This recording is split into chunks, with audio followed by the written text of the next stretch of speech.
In this video, we are going to see how we can add or remove the YouTube channel admin managers or defining some editors for your YouTube channel.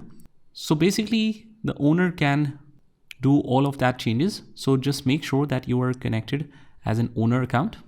So what we do basically is we click on the settings, and from here we click on the permissions, and then whoever we want to invite, we click on this invite. We write their email address.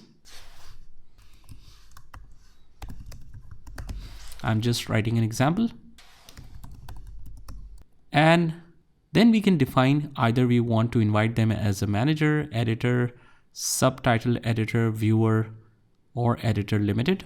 But if they want to be added as the manager, you can select this to let them have access as an admin manager.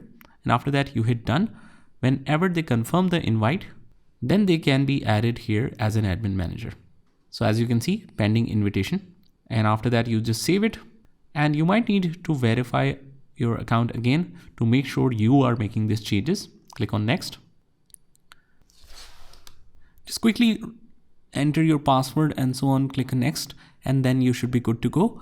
So that's pretty much it, guys. I hope you found this video helpful, and if you did, hit the like button and subscribe to our channel, and I will see you in the next one.